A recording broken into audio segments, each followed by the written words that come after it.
معانا كابتن مجدي عبد الغني طبعا عضو مجلس اداره اتحاد الكوره، بلدوزر الكوره المصريه ونجم الاهلي السابق. اهلا بك يا كابتن. انت ماركو بتقول وجهه نظرك من غير ما تدور على الاسباب، يعني انا شايفك بتنتقد ومفيش حلول. طب انت بحثت الحلول عندك انت يا كابتن، انت اللي تقول الحلول. ما انا بسالك انت، ما انت لازم تبحث الاول قبل ما تنتقد. تبحث الاول ليه الاداء سيء وليه وايه سبب سوء الاداء. حلو قوي.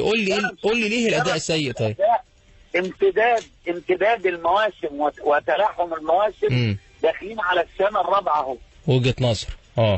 انت واخد بالك لعيبه ما ارتاحتش بقى لها 3-4 مواسم.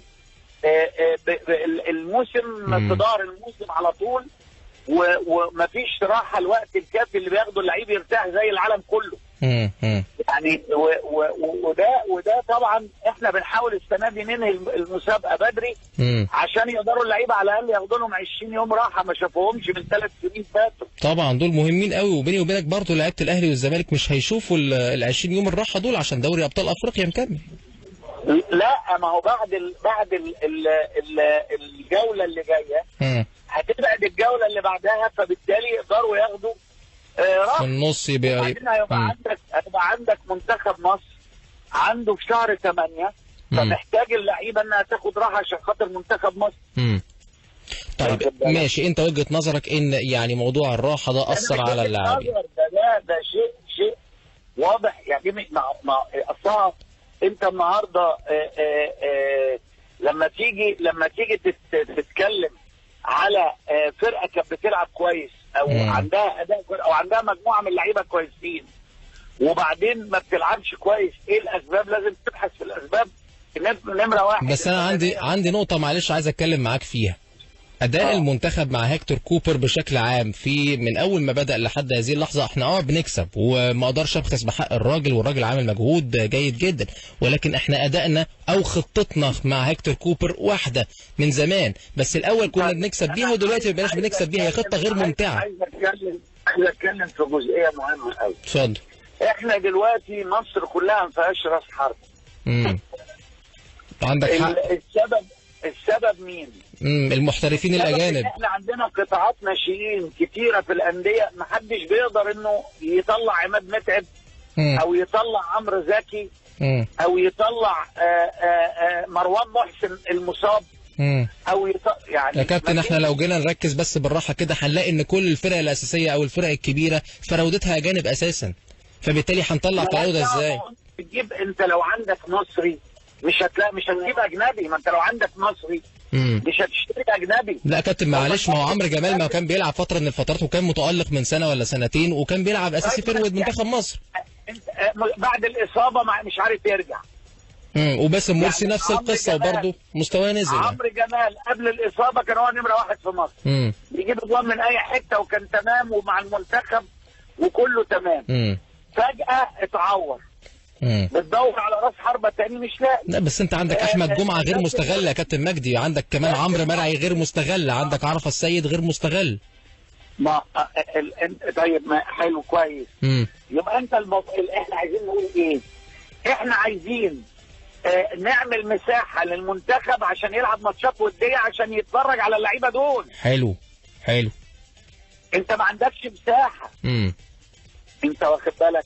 طيب منتخب المحليين ده مش المفروض ان هو معمول برضه عشان يبقى يعني دعامه للمنتخب الاول، ولا هو معمول بس للمشاركه الافريقيه وخلاص؟ هو عنده منتخب المحليين عنده ماتشين. لو ربنا كرمه في الماتشين مع المغرب هيقدر يخش البطوله وبالتالي يقدر يفرز. ده لسه اول مره بيتكون، ما تطلبش منه انه يعمل المستحيل في المره الاولى. طيب مع البعض بيتكلم على المنتخب لان هو ما زال بيعتمد على بعض العناصر، وفي عناصر متالقه زي ما انا اتكلمت من شويه وجدت لك بعض الاسامي، غيرهم كمان احمد الشيخ واحد ما يختلفش عليه، 2 ما بيشاركش مع المنتخب، وده واحد يعني ما عندوش فكره تلاحم المواسم وضغط المباريات لان هو ما بيلعب في المقصه في النهايه، فليه ما كانش بيشارك او ليه مش بيشارك مع كوبر؟ لا في حاجات وبتشتغل في المدير الفني. انت هيبقى لك وجهات نظر مختلفه عن الناس، وفي نفس الوقت بتبقى في النهايه في الاول وفي الاخر الكلمه ليك. طبعا. لو انت اشتغلت وخاصه انك مثلا زي كوبر كده الراجل شغال بقاله بقاله سنتين مع منتخب مصر. قدر يوصل منتخب مصر اللي هو الجيل اللي انت بتتكلم عليه، الجيل الرائع بتاع الكابتن حسن شحاته، واللي خد بطوله افريقيا 3 مرات ما عرفش يروح كاس العالم 2010. احنا لسه برضه ما رحناش، احنا قريبين بس لسه ما رحناش. الجيل انا بقول لك، انا ما بقولكش ان احنا رحنا، وانا ما بقولش ان احنا رحنا. اتفضل. لكن انا بتكلم على ان الجيل دوت ما عرفش يروح كاس العالم. ايوه ماشي، بس عمل انجازات ثانيه. الجيل ده بعد ما خد 3 مرات ما عرفش يوصل للبطوله الافريقيه. تمام. انت واخد بالك؟ وقعدنا نعاني فتره لحد ما بنينا الجيل اللي موجود ده. حلو. انت واخد بالك؟ حلو، انا ما عنديش مشكله يا فندم خالص، انا بتكلم على طريقه هيكتور كوبر الخططيه، الطريقه الفنيه. احنا دايما بنلعب رد فعل، بنلعب زون وبنستغل هجمات مرتده. الاسلوب ده على الناحيه الفنيه والامتاعيه غير ممتع. انت كسبت نيجيريا اللي هي متصدره المجموعه بتاعتها بفرق رهيب جدا، وعندها فرقه رهيبه، كسبتها هنا في ملعبك، وكنت المفروض تكسبها في ملعبها مع هيكتور كوبر. لو الحكم ما صفرش محمد صلاح كان راح يجيب الجون الثاني. طيب يعني انت تتفق مع خطه هيكتور كوبر، انت شايف انها مقنعه وشايف انها جيده؟ انا بقول لا، انا بقول ايه؟ بقول ان في توقيت لما اللعيبه بتبقى فايقه وبتبقى الامور، انت بتلعب بره ملعبك. انت هيكتور كوبر لعبت فرق قويه زي غانا، كسبتها في مصر 2، ونيجيريا كسبتها 1، وتعادلت معاها هناك. انت واخد بالك؟ فانت في بعض الفرق محتاج انك تامن، مش محتاج انك تفتح. اوكي. لما رحنا لعبنا مع غانا ماتش مفتوح خدنا 6. يعني ده في عهد برادلي وثوره وقصص ومواويل ودوري غير مكتمل وما بتلعبش ده كان الدوري واقف، وكان بالظبط.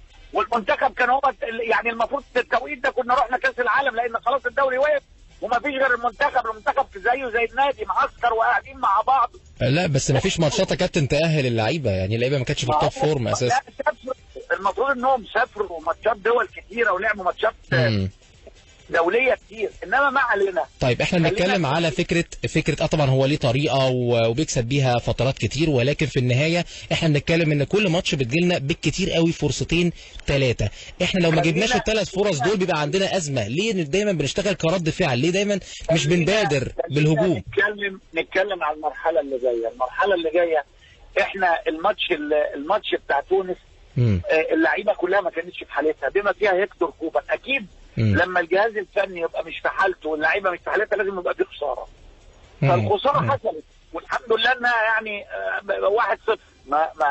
ما ده الكلام اللي انا قلته من شويه. على فكره انا مش فارقه لي قوي الخساره وارده من تونس، انا بتكلم ان الخساره كان شكلها وحش. لما تيجي تتكلم على مستوى الفرق، النادي الاهلي برضه عنده مشاكل في اداء خارج ملعبه. انا لسه هتكلم عليه دلوقتي. عنده مشاكل في ادائه خارج ملعبه، بدليل ان الاهلي والزمالك خسروا بنفس النتيجه، واخد بالك، وادائهم ما كانش مقنع. يعني اداء الاهلي تمام سليم ما كانش مقنع. فبالتالي انت المنتخب يتكون من لاعبي الانديه. فالنهارده مين عندك انت اقنعك في اللعيبه اللي موجوده دي؟ انت دلوقتي عندك محمد صلاح، هو اللعيب اللي بيبقى مفتاح مهم جدا لاداء منتخب مصر. لما بيتمسك الفرقه كلها بتتمسك لان مفيش بديل. الكابتن مجدي، لا مصر عندها غير محمد صلاح كتير. عندنا رمضان لما بيكون فايق بيبقى كويس، بيبقى هايل. رمضان حبيت تعمل بديل، ورمضان صبحي ما كانش فايق خالص. بديل مين؟ ما كانش فايق رمضان. ماشي اوكي، رمضان مش موجود. عندك كهربا، عندك تريزيجيه، عندك عبد الله السعيد، وبديله ممكن يبقى الشيخ. عندك خامات كتير يا فندم، بس احنا معلقين على بعض العناصر. تريزيجيه اتعبر قبل الماتش اللي فات ده. تريزيجيه مفتاح مهم جدا. اللعيب بص، احنا دلوقتي اللعيب الواحد الكويس لما يغيب عن المنتخب بيفرق معاه، علشان احنا مش عاملين برضو عدد كبير من اللاعبين كويسين موجودين في المنتخب. فبالتالي لو 1 أو 2 أو 3 راحوا يبقى في بديل.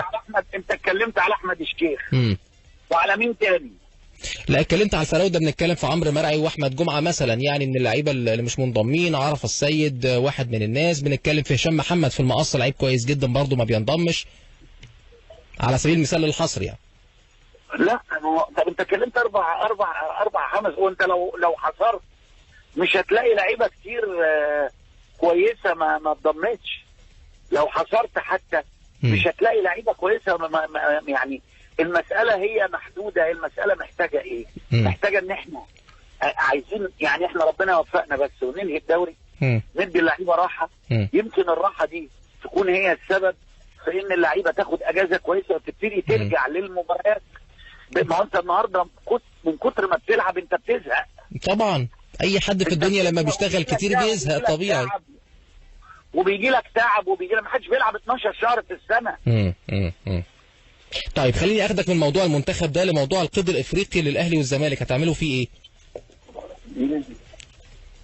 ايه القيد الافريقي للاهلي والزمالك؟ القيد الافريقي، ما احنا بنتكلم ان احنا بعد نهايه الدوري وهيكون في فتح للقيد المحلي زي ما حضرتك قلت قبل كده. طيب الاهلي والزمالك هيعملوا ايه؟ ان شاء الله هننهي الموسم قبل فتح القيد الافريقي باذن الله. اوكي، هيبقى في وقت الاهلي والزمالك ان هم يضموا يعني. طبعا. واحنا السنه دي خلينا احنا عملنا اجتماع مع لجنه مع لجنه الانديه لما كنا في حفل افطار مصر المقاصه. غيرنا من 25 ل 30 بناء على رغبه الانديه، لان الانديه بتقول لك الانديه اللي مشاركه افريقيا، لان احنا يهمنا ان الانديه اللي مشاركه افريقيا توصل لابعد مدى ممكن. طبعا. فبقول لك احنا عندنا 30 لعيب مأيدينهم، لو انتوا خليتوهم 25 دلوقتي هيبقى في 5 مضطرين نستغنى عنهم من القائمه الافريقيه. فنعمل السنه الجايه مرحله انتقاليه، والسنه اللي بعدها تبقى 25. خلاص ماشي، موافقين. اوكي. انت واخد بالك يعني النقاش مع الناس وباحتياجات الانديه في النهايه. احنا ما احناش متصلبين في الراي. لا انا شايف ان قراراتكم الاخيره بصراحه ممتازه يعني. بالنسبه لقوائم الانديه يعني. طيب قرارات مصيريه المفروض انها يعني احنا ناخدها. ليه؟ لان الوضع الطبيعي ان دي بتبقى لمصلحه بقى الانديه كلها والكره كلها. اكيد. الناس عندي يعني بتسال على الاس ام اس اسئله مهمه قوي، بيتكلموا على ماتش الزمالك والمقصه، هل هيتعاد ولا لا؟